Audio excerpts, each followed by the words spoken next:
but ne tofa bo mu no mame nkodi sa enkomo ya ansa na macho de minim ama brako ampofo eye ensemtweni a wodi dwuma e wo court. In fact wodi court nsem nyina achi de ne gye hone de ne nyi ho nyina enam say na dwuma nti esese odi achire na ofolo eye na dwuma ema update na yene ama eni enkomo ama yema akwaba Hello, Major so. Empombo kode Krista tum ne ho ye pa. Jo yeda se pa nso se wa join in Sabri. Se obi bisa se e ma me agrada e wo here. Is it easy to tell baby or what to say? Mami na wase mami nka se obi bisa se e ma me agrada wo here ana se evangelist mama pass wo here. Minti police station kupotia oshe. But nemeka ene se asat anopa ewiemu wa me check here from the sources, from the police, from the court, and say mama pass so police custody. But minti police station kupotin. Minti ameka sana say no ehunu bi pain the court remand you bia. Yenchire the exact police station I didn't call. Okay. A sign you see what Kwabenya Bribi a chairman. And you pay because to share Kwabenya post before so. And you may be a G. And you pay an air remando Makoshontino. Making like I said, they finish me Luni. Your remando said, oh, prison custody. I yenchire prison quiet found.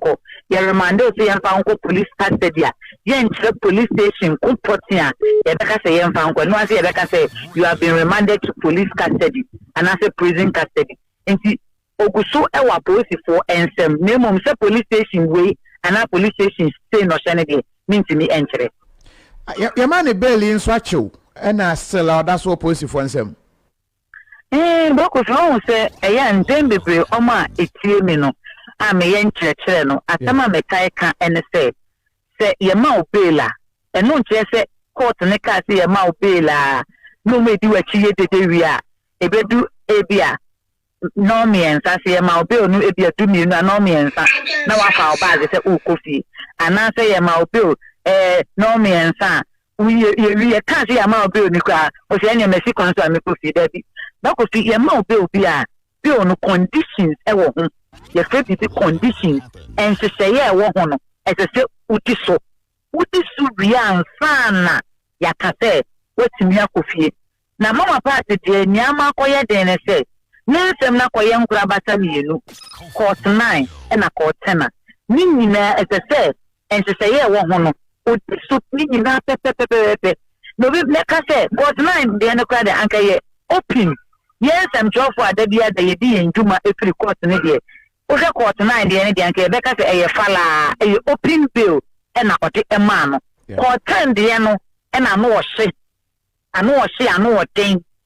Na court 9 de ene de anka yebeka se e open bill aye de ama no enti me kura no nwanwa kakra se de nkrofo di maami achi na nkrofo kura ti social media di atam na nkrofo ti social media ka ma dwen ni na chi no na mama part o de court 10 de ene kura 2 weeks ni ene na kakra mama part de na court 9 de ene kura de yema no on Radio for the Ghanaian and for the Ghanaian abroad.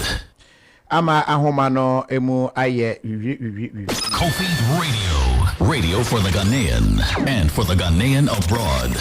Enti yensan enko ama hobio na line ye ama yesam akwa now o share difference I womu and the fact to settle now any possible no.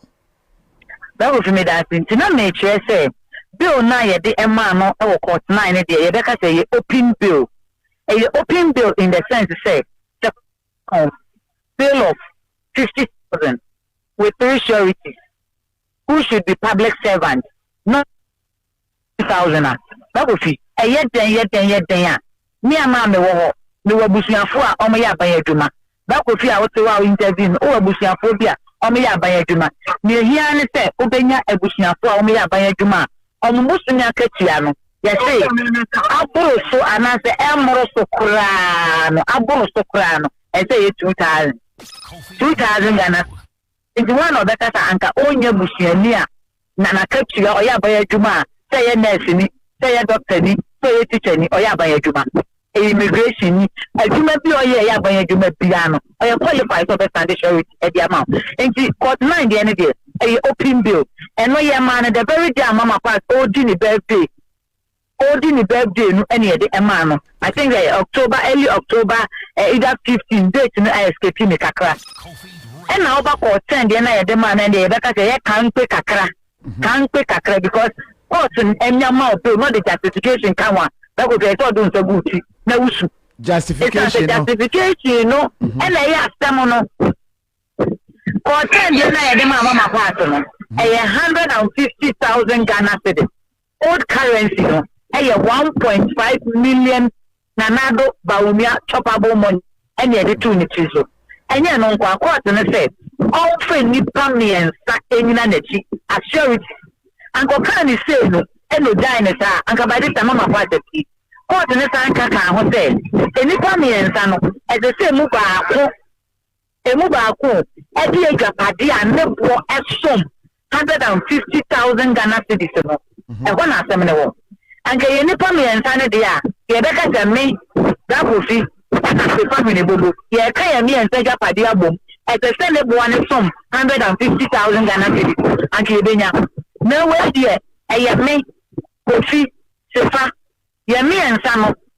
At the sea, me and San Muba, Ekapadia, as some 1.5 million old Ghana cedis, another 150,000 new cities.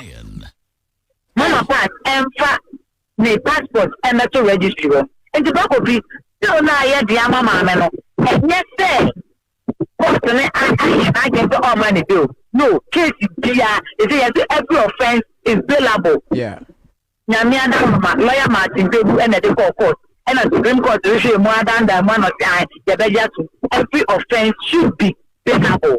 And see, when it be a Namia was to my the discretion of the court the sharp, Obetinama bill. And in China, many meta cases, people are Yamabe, meta cases, Anka, you need the face. We have them to Mukobaya bill. And a critical one, Ayataka, Ababa, where you could know the car, black, you could know the kind.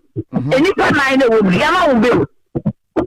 And the every offense is billable. They see, I am bill now, so the conditions, you know.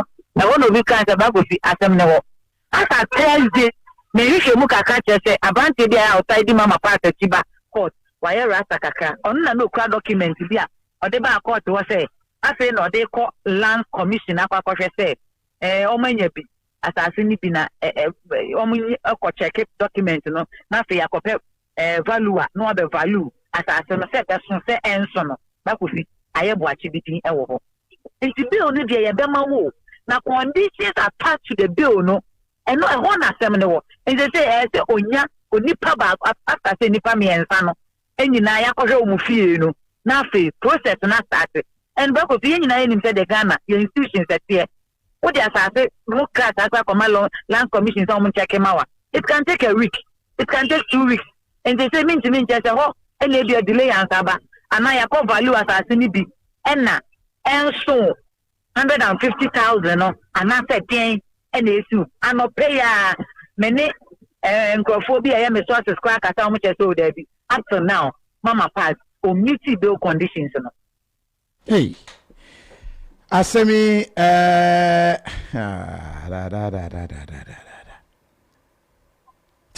say Obasamba court Thursday. Thursday Obasamba court. I know your court. Ama yensa mo akwa baby. That was me also. So say na wo kire say atemuafo no nsutumi bo akakra ho no na wadui. That was na make say a lawyer for no. Enya atemuafo yes. Na lawyer for no. E say o mo bo. That was your free bill variation. Obi a wo mo kwan say o court na ye ma bill.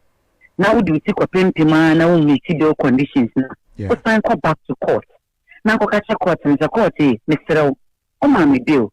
Na me ntimi na nso me ko chinchin ye na ase we die ntimi nti ye hu bibi ma me court no wo ho kwan say dada say the can say the court has the discretion e ka se court na nya court dan no timuafo no te ho no ono ene e friend court no enti court no with discretion so be ka say okay the kana me the truth is no e ya hen oh court come me 150,000 Ghana cedis 3 sureties 1 to be justified with landed property okay court no be ka say me justification na fi ho but the justification ni wa obetimi increase sika no and instead of maybe 150 no obeka say any you know 200 and now 250 okay 3 sureties no justification and no kra no koko and now say court no betimi aka so sika na eto so me 50 na fi so me ma 100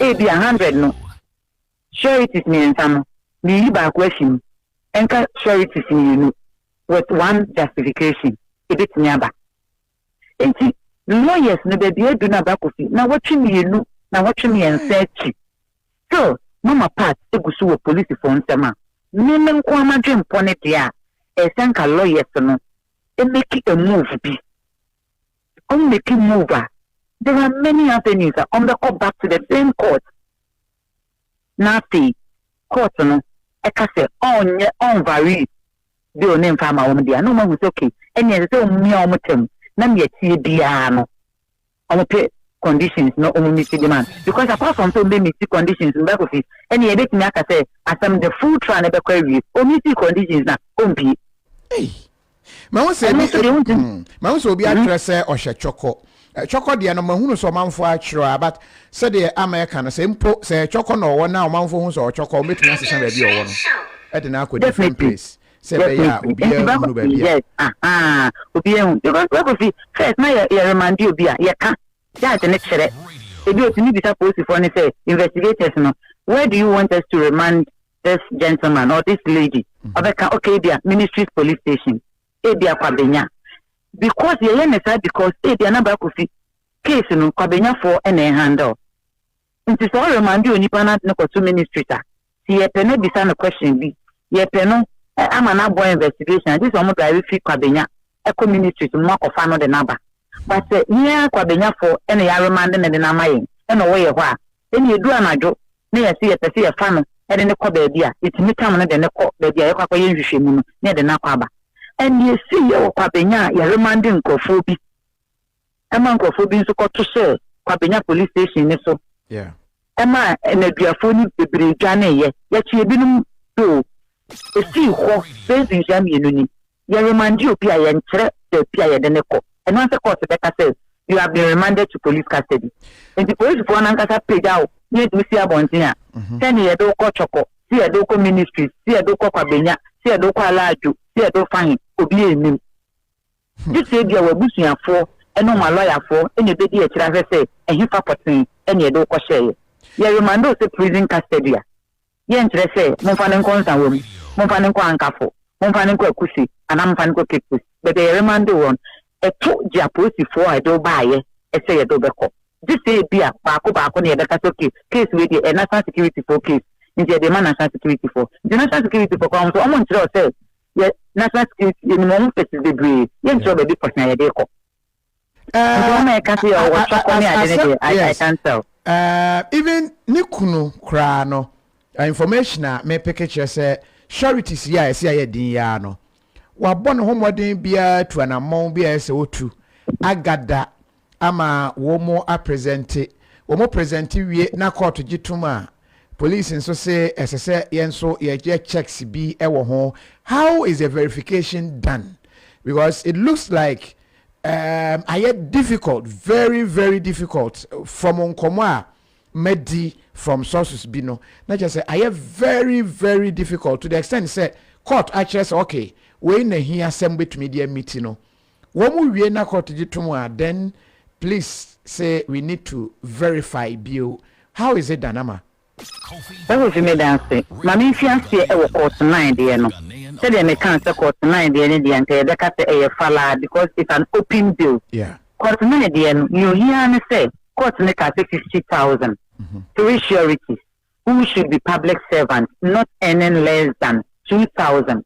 Nti bra ko fian fa ne say nipa miensa me wo sifa eni ya be dina ho say ye be ko grant bill e de ama NS ana mama part okay ye me ensa no e se me de me pay slip ba e se wo de pay slip ba e se sefa e de ne pay slip ba o de pay slip ne ba ye di pay slip na ya pay slip ni so me ya photocopy eno de eno ano no into the Ghana card me de Ghana card sefa de Ghana card one passport picture now the account near the mama part account near the court ho but answer no kwa beban ye be kwa hwe ye me ensa nyina fie nti ama sefa oh ama te choko ye bla be hwe me fie ba ko fiti ala aju ye ba ko hwe ni fie eni fie na ye kwa hwe no en se ye fie a e bi ada chaos mu o da container mu o do bi baranda so no you are disqualified you can't stand surety for that person.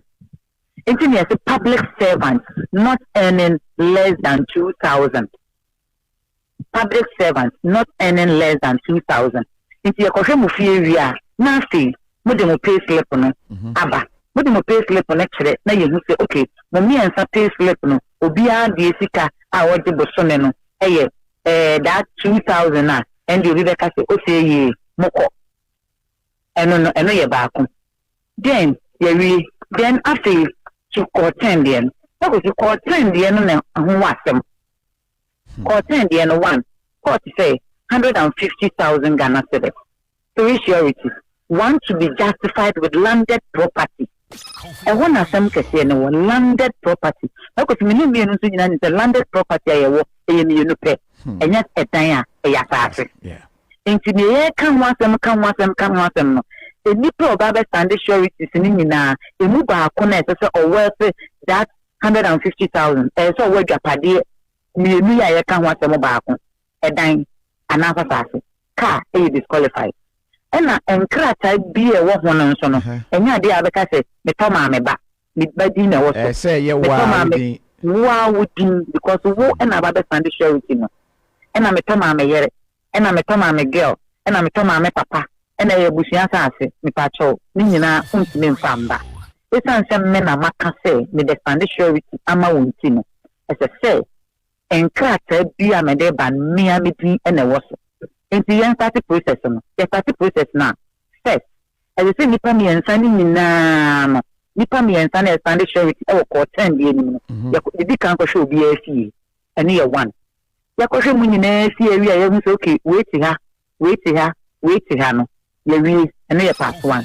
afi mo me ensa no wana ene e be gina ho se ordinary pade e ba be si so ene gapade na ode ba no so ese a wealthy 150,000 and you bra ko fina be ka say oh tell me what then do airport here and then they said you pa na de me sha ne bo no me see ye time me see ye ni say the blocks the boane and then me ton 150,000 it doesn't lie in the way bra ko fi wonu so be kan your friend ko bi faluwa enti mame fa sa afi de ni kai enti asafi e na bia eye obra ko fi owo e na so o de be si so a yeah we di ka ko hwa sa no me ye bisa asasna how many plots e wo hefa oh masasa no at the airport hills yankwe me akugina ho e how many plots of land e bia e 2 acres and 2 plots no enye wo na abeka se 2 plots me to no e bia 2,000 nti ene me to 1,000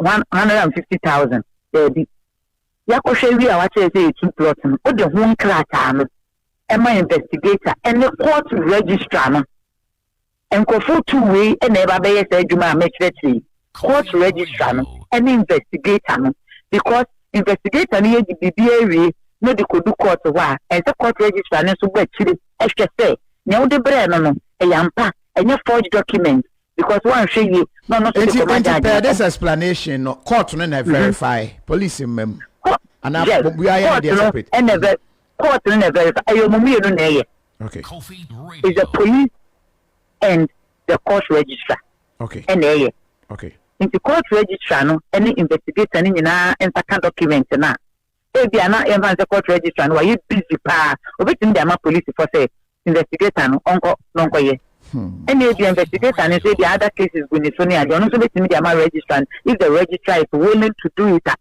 Okay, but ama case ba ye abra me na me ye checks enyumre ya to find out say wakodu fie anase onni fie anase ne whereabout no course am ye no mu baako and e beto dwa say difficult to even get information because as to why any dey obi ntimi enche yes investigator no handle case ne day a oba court na handcuff nwu na ese oye too happy no and I'm so my transfer no and how true is that? That was me dance but some information in the make us mean to nka bebre but the kind that is what I'm afraid yes that 2 weeks ago me ne lawyer mama part lawyer lawyer Theophilus Donko ekasa e wo court nkomo TV so and this no back with make us no voice or wa lawyer nankasa ne kan e wo me platform court nkomo TV so essay you know no nim information or no kra I can see so DP and say ya transfer 25 police officers 25 police officers on my figure to 25 police officers ya transfer or more for saying what my call and I'm yes and I'm deciding to say then since you know customer say yes no nim say yes ma me no ye de ne ba court no ya mfa handcuff and winning and omo say it's wrong anything they transfer or mean design say obetimi akere ebi no na say ontimi nchire obia oni mo bi edi but you nim say ya transfer police officers mako 25 because of maame no case njama information nyakra no aye tin akra ewo and the lawyer Theophilus Donka court 9 case no oye lawyer ewo mu no ono and this information e true that the voice about 2 weeks ago another cancer and some way our court and committee so hey asem because who say asem na nka say nyama so you know baby asem na nka say we bill o say anya den ye case management conference CMC ye after now ebia on the 9th 10th Thursday near kwani dey say prosecution cry file disclosures witness statement you do not answer for the on be free you be who say the on be video be and on be audio be ye case management conference into make us yan start case in impo case ni yan start you and that case now for you to do yan start case no court 9 the NAP can buy no yan start here the last time I call you and a court no say prosecution and file on disclosures into upon the 10th which is Thursday and you be who say I am passing my file disclosures in na and my file may be akabi. Say you filing in Nana a court no time, a court no better say any case management conference. The case management conference here document now. Prosecution a file or court no the same document no the mama part a lawyer for. Into no you better say okay, the way by we court. Defense lawyers, most of them were the same document na. After you say okay, witness statement we over father answer for him and answer for referee no friends ya okay you will video bi a yebebo ye dey good pen drive so monhwe mo document no say e ka ho ana ane e ka ho ene court ni we nyina ansa na court na ka say me ma date say prosecution no monfa mo first witness emra metina dakem and no ansa na ye dey ka say case no ye start and no ansa and you better case me that after now dear case me work court me mum you better try you better frame that was me that you afraid the P of mitigation and no imping the brain no a lawyer for no die about the sentence you be and now die better say judgment day no a lawyer for this original a catch court and say what's more for if you are your bapping ne ma ofie oni mrani ni ehyiemu da ye beka so ye first time offender oni mrani ni ehyiemu da onko police station kwada we die ye sign bi we die wadamo bosome mienu na watwe otimafo ye sere pa consider no isan so oni mrani ni ehyiemu da na ye the first time no court no put all these things into place answer it o kaseria different prosecution is to miss original case otimafo enyamba mami pape and the dey under so the police station oni mra na dey asiada omo cases bi a wadi boni bi pama ya chechewa omo timi kan nyina de ku edi ese ye lawyer for no e kan if you afraid the plea of mitigation So make us say is the discretion of the court. A court need to nyaka say or the TFC. Court need to be nya abunani akuso aka say say me ma obi. When I went to meet you the conditions, so we dey and family. And no dear. It's the discretion of the court. A court need to say me ma obi. Kona ko pen ko fo be jina wachi. Also one ko fo because lawyers need can't say omo pepela. Omo ka say they have people of competence. They are people of competent substance. Omo won ko fo ati say omu odro inso omu enintino definitely na e support na ma do e na nya me adam court ma do in the court ma do na bosome mi no bosome me don't me see ya dami dua she said delay and bia them but e ka se pe oni pa dia ba ko fi pe oni die ye mfa court ansem ni ye consider no nka I was a delay abem prosecution may delay taxes and they prosecutor and yare after you prosecutor ye say na delay bia bem pa dia and no dey na mu see amount bill na one to me meet the conditions ni there ba ko fi and no to me ban ko plea of mitigation over there. So say question wa fin wa join here no question ne say agrada e wo he make say dey aye difficult say ye be hunu say owo ha ana owo ha but they betumi a confirm and say when you bail all right but for more than 2 weeks in here when you bail no or da so e police for akache ontumi MP ye ontumi enkoya sorry ontumi enye Facebook ontumi ne birthday na day na de man no nka ye hwese bia opia obeye sa celebration no enya de mu bia atumi aba enti assistance now agrada is still ewo police for akache ontumi MP no na ye ne ama brako edi ho enkomo no comments na making kind de ebi wo ho a we say Kofi relax why na Atayi is the toilet prefect in Choco Cell we hail that edu ho and obi say Kofi TV there bleeding is allowed why o say tete samai we di matama fa ne ho free atemi we free atonsu Van Dam and we try no dey buy we say atonsu Van Dam wano ye ya say dey ahyawo mako eno ye